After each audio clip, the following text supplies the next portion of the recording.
Hello, Amakosi Nation. This is Khanyisa Mayo.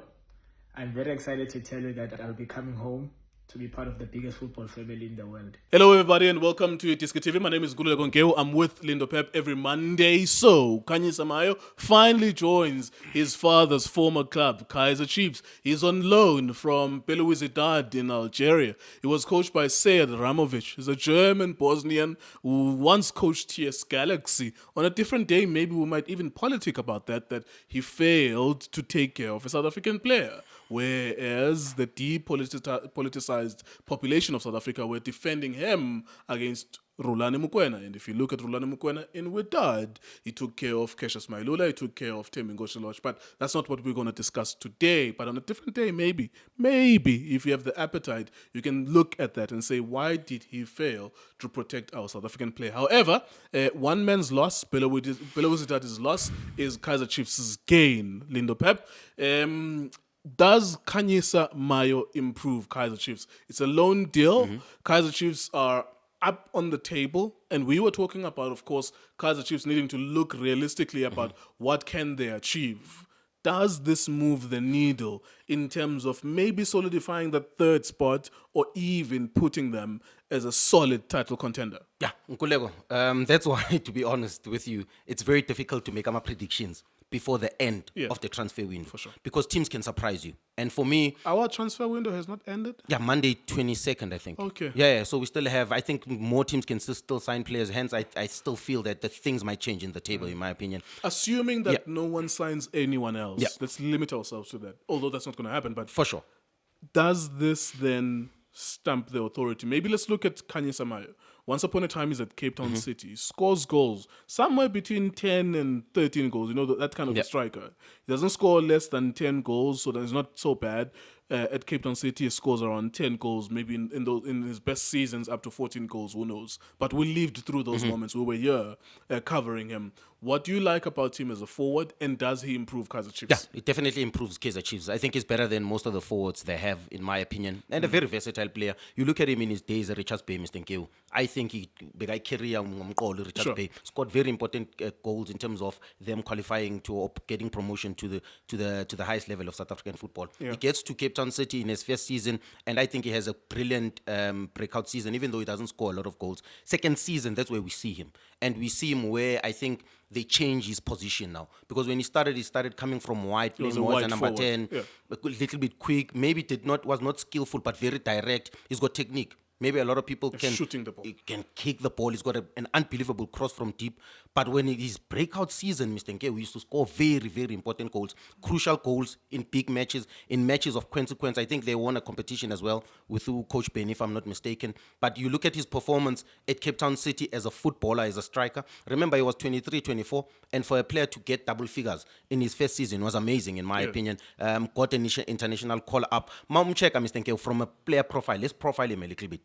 When he left to Egypt, to Algeria, he didn't play for a big club. He only played for Cape Town City, Richards Bay. So he needed to have that pressure of understanding how to win after 3 games. And I feel that now he's coming to Kaizer Chiefs, he's an improved player. But for the fact that he went there to go and learn a different league, a different culture, which is, I feel anyone can find a challenge. Adapting is a skill. I think the food, the environment of in North Africa normally doesn't suit the culture or how we are raised as South African boys, because we've got a different culture. Even in terms of for sure playing football. Yeah. Basically, it's a different football style. I remember, I like the way you're taking us back to where he was in Cape Town City and Richards Bay. I'm just remembering from recent memory that Pirates visited Belouizdad, because I think Pirates visited 2 Algerian clubs in the CAF Champions League last season. It was MC Alger and Belouizdad, and I think Nkota scored 2 goals in one of those against one of those, and I think he scored against both of them anyways. And I think Khanyisa Mayo must have scored against Orlando Pirates in a corner, if I'm not mistaken. And in addition to that, he must have played something that looked like right back, turning into right wing back, turning into right midfield, turning into a right forward. He was that kind of, when the way the treatment of foreign players by African nations is very strange. When he was playing for Ramovic, he didn't say to him, "I'm trusting you, be a number 9." Yeah. They literally just made him run the whole right hand flank. They sacrificed him. Exactly. That's a good word to use. And from that, because he's a foreign player there, all he had to do was try his best and perform. And I'm surprised that they're asking him to come back to South Africa. You know what, Mr. Nkeo? Actually, I like what Michael Owen was saying. He said when he got to Real Madrid, he didn't want to prove maybe to the coaches or to the fans. The biggest people, firstly, when he first training session, that he had to prove to were the players. Yeah, the and teammates. I feel that sometimes when you move into a foreign country, a foreign team, more especially a massive club like Ipelu Wizards, is that Khanyisa Mayo had to prove himself. And that's why they moved him and they played him in an uncomfortable So position. now then, what are you buying when you're buying him? I'm buying the mentality. When you're buying a striker who will score. So Fagri Lake, for Yeah. example, is another one of our players. He goes overseas, he gets bought by Pyramids. What are Pyramids buying from Fagri Lake? Are you not buying a striker, a scorer? So Pyramids- why must I understand that in North Africa, I got grand in North Africa and Bangolile and by Big time. by Bonam Tagi Paula. Because he had to score in 100 matches in a row Fagri Lake. Yeah. Just like Ufisson Mayele, Pyramids. Ufak like when he didn't score 100 goals in 100 matches in a row, they took him out on loan. It's the way that they look at strikers is strange. Yes, very strange. strikers must score, Yeah. but not every game. Haaland doesn't score on every single match, because the reason why I'm bringing this question or twist to you is to say, when they were buying Khanyisa Mayo, were they not buying a striker? They were. Now, you say, okay, I can play right wing back. But you could see when he was playing against Pirates in one of those games that he would play right wing back, right forward, like he would play the whole right track just to show to them that I am willing to do everything for you. I think the model are completely different. And here in the country, that's what you and so constantly emphasize about strikers in this country staying in the box. I think the North African model is similar to the European model. I think that they rely, the striker needs to score. And if you don't score 1-2 games, go past and you're not scoring, you're not assisting, you're not involved in the goal, I think they shift you. I think their strikers are meant to score goals. And here in South Africa, I believe that we want more than just goals But from our in strikers. the world, there's Yeah. no striker who scores 100 goals in 100 matches. Like For sure. There's very For few. sure. And also, when your striker doesn't score, you have to look at what happened. Like we've been Yeah. watching Umabasa, for example, in one of the matches, the Pirates or any other striker, or Reynas, he's been frustrated. And we're like, but we didn't see someone passing him the ball, like in the box as well. But let's not digress. Yeah. He's joined Kaizer Chiefs. For sure. And I think that's where we need to stay. You say he will improve Kaizer Chiefs. I think- Let's look at who else is in that picture here forward with Chiefs. There's Ikotaro, there's Wandile Duba, and there's Khanyisa Mayo, and I'm sure there's someone else, Tashrik Matthews as well. Yep. So naturally, you're saying that he would be the main number 9. Do you not think that Nabi, as a North African, would look at Umayo as a wide player, for example? I think so. I think so. That's why I'm saying I'm really interested to see how they use him. But as a number 9, I believe that they are no longer signing potential. They are signing. for sure. They are signing mentality now, Yes. and that's what he comes with to Kaizer Chiefs. He comes with mentality, having played for a big club. You look at the profile of the strikers that they have. That's why I said football has changed, Mr. Nkeo, and we spoke about it. They are going to use a profile, not a model, because they're going to play against the Golden Arrows. They want a tall striker. They will use Ikakaro, but I feel that they can use him both. They can use him on the right to cut in on with his left, because he's dangerous. I'm a set piece. He's Yeah. dangerous with taking shots outside the box. I think he's aerial threat as well. But they can use him as a number 9. You know how they use him? They can use him to link the play. Now he can become the extra number 10 Yeah. at times, because they've got wingers at times about Tuba that want to run the channel. They've got two Pris, in my opinion, they can use on the left to capitalize on the spaces that Umayo can use. He can drop deep as a number 10 to link up the play. He can run behind the defense. Technically, he's very good. His hold-up play is one of the most important things. I think that's why they brought him to Kaizer Chiefs. His Do you hold-up like play. the signing for Chiefs? Do you like it? I think with the players around him at Kaizer Chiefs, I think he can genuinely work. But only if they play according to his strength. What is his strength? He's got a good hold-up play. They should not expect things that they are expecting from Ikakaro or Silva. Silva, what they need him for is to cross from deep. No Ikakaro, they're aerial threat from the top. Umayo, they use him completely different. We spoke about it. How do they break defenses? I think he's one striker that can break a defense. Because why? He can be more like a number 10. He can link up play. He can play him up over 20. He can allow his wingers. His wingers can actually come into the party because they can feed him the ball. He can hold the ball up, and bring them into play. I think that's what they try to do, no Radio Pani Orlando Pirates. But if you look at the profile of the player, set piece, he's exceptional. I think from a dead ball situation, he can help them. From a variety in terms of how they play with the wingers that they want to play. Ulilepo plays on the right-hand side.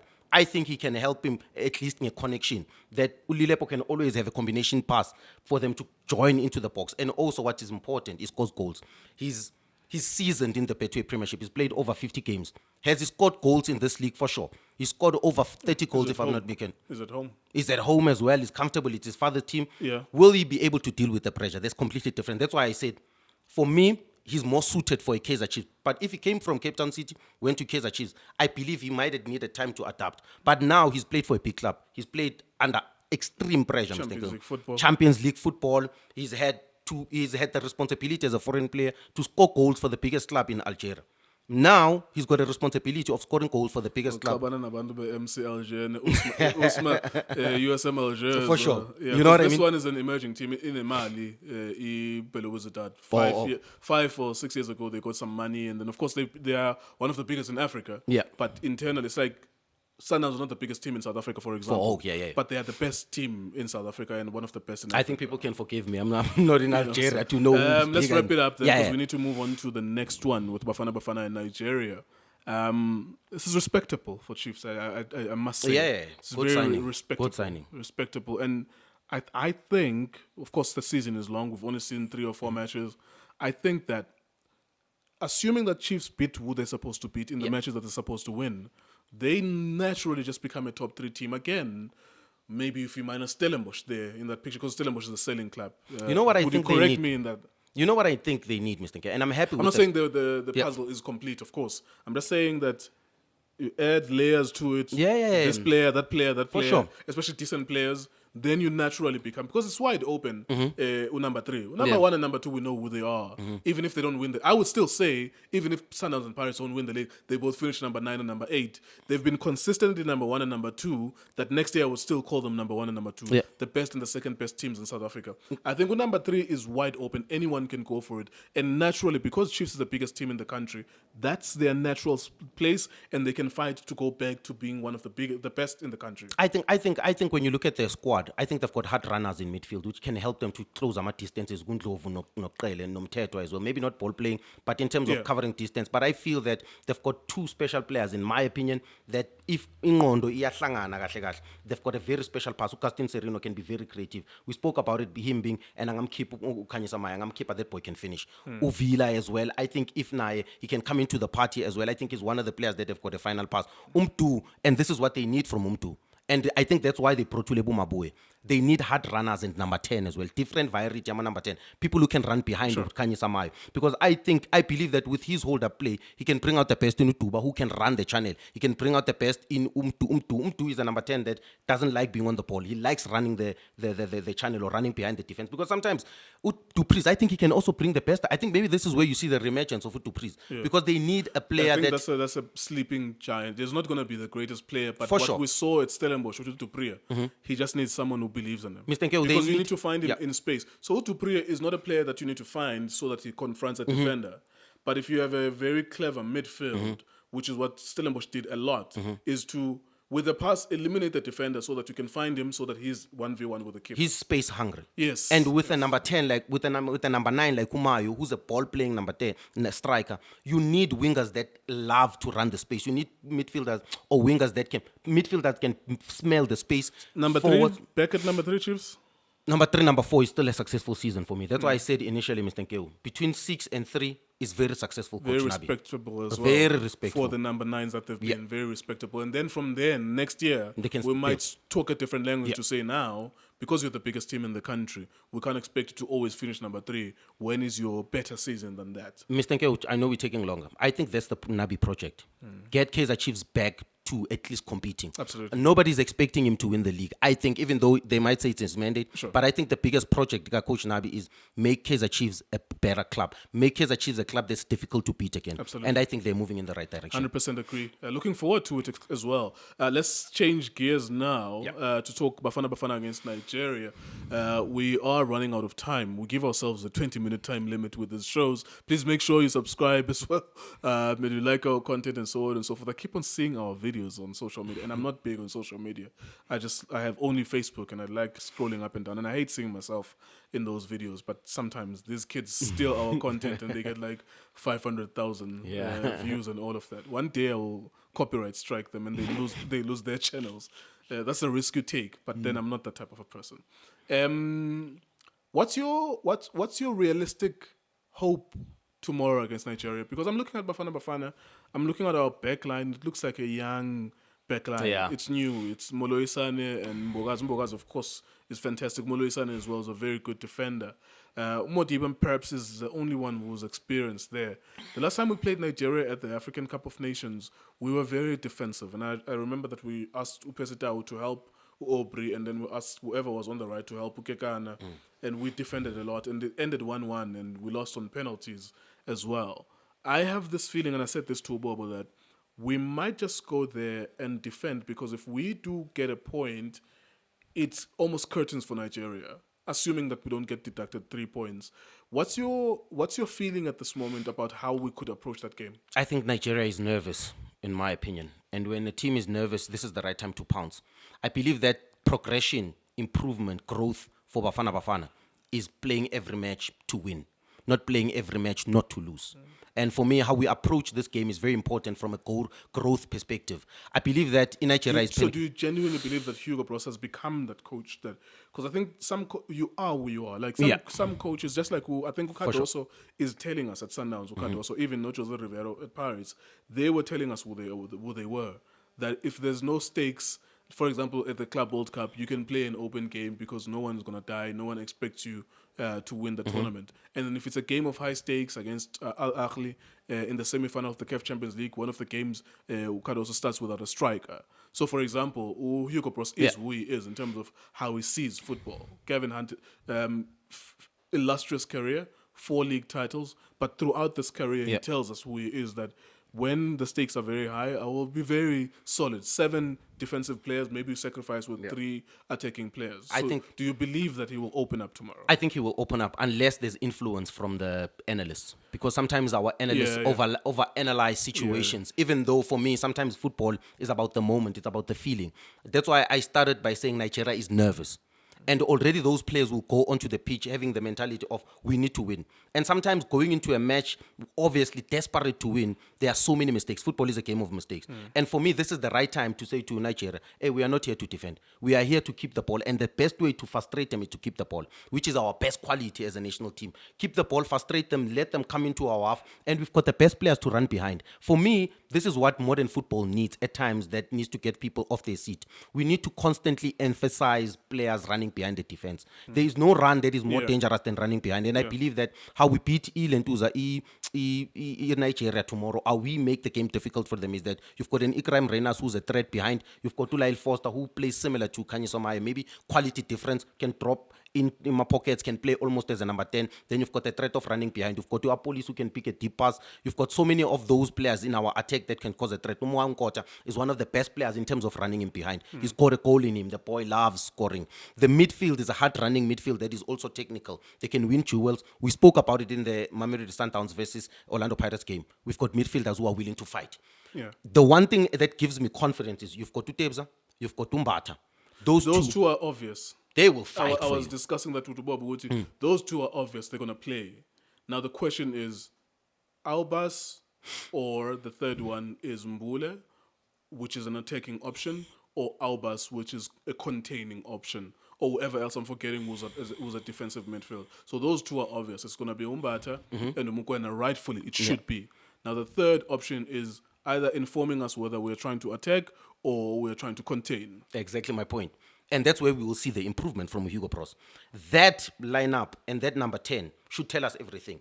If he goes with the Obas, then we are still talking about Hugo Bros, who's attacking the game not to lose, which is fine sometimes with international football because it's about winning, Mr. Also, Kim. the context is that you just need 1 point. You just need 1 point. Good Nigeria, not to say to make it mathematical, but good Nigeria, they need 3 wins in these last 3 matches that they have.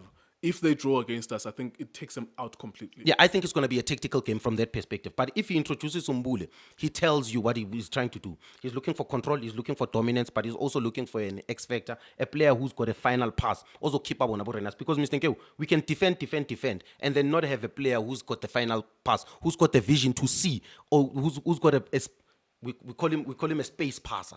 You need a space passer sometimes, and Umbule is a perfect space passer. But you've got these 2 to help him with the defensive work. And also Hugo Bros, we see how his fullbacks play. They don't play like he's a traditional coach. I think that they need to forget about going forward, the fullbacks.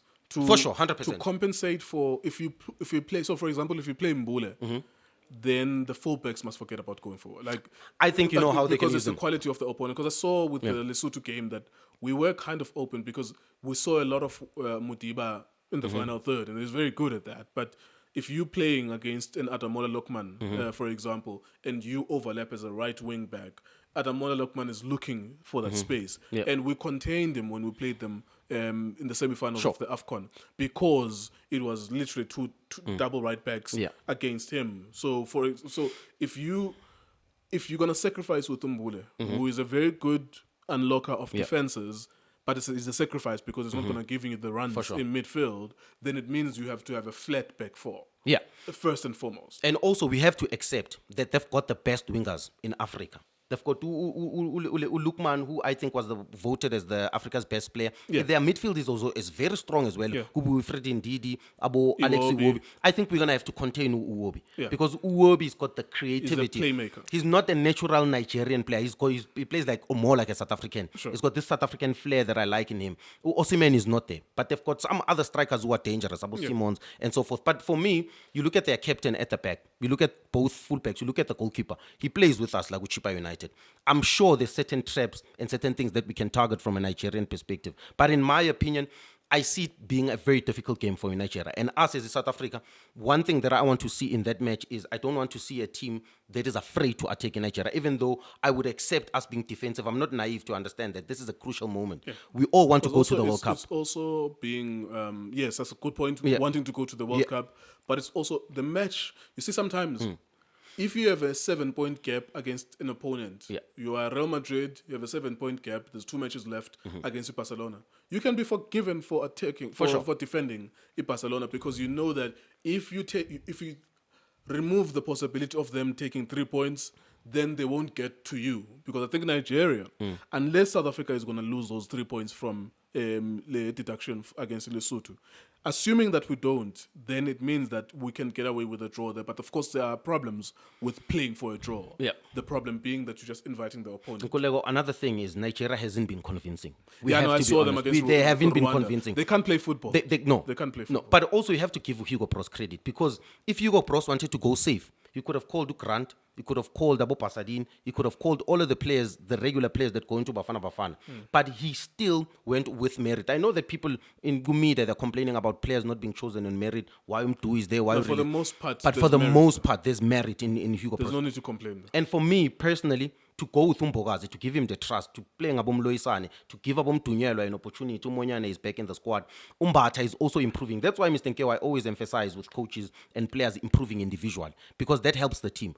The fact that Umbata has improved as a footballer, that has made the national team look better. Yeah. It has made the national team midfield look better. I believe for me, because we only had Utebza, yes, maybe Noyaya, who would pay him in the African Cup of Nations. But he couldn't pass forward. He was almost like a centre back in front of the centre back. Now you don't only have a forward pass Gumbat, you also have a player who's willing to fight, which is very important in national team, because you're going to go there, Mr. Nkeo. Sometimes the technical is not going to work. We're going to need a player we cannot lose the first ball and the second ball. For us to win the midfield battle, we have to win everything. Right, and for me, that's the mentality. What's your perspective for tomorrow? Are we winning? Are we losing? Are we drawing? What do you foresee for tomorrow, South Africa versus Nigeria?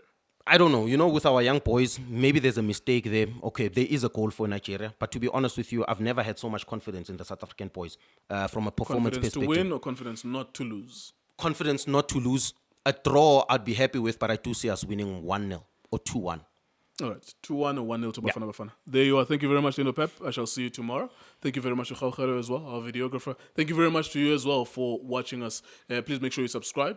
Agree or disagree, I think that's really irrelevant as long as we are engaging with each other. There's no one who knows the future. We'll get to tomorrow, maybe Nigeria will win. Yeah. 3 things will happen. Nigeria will lose, or they will win, or there will be a draw. You can look at it from a different perspective. South Africa will win, or they will lose, or there will be a draw. If we all knew what will happen in matches, we would bet and we would never have to shoot videos. And I'm pretty sure that we would know the numbers of the Powerball as well. iDiskiTV, iDiski Times, also betting. Boom.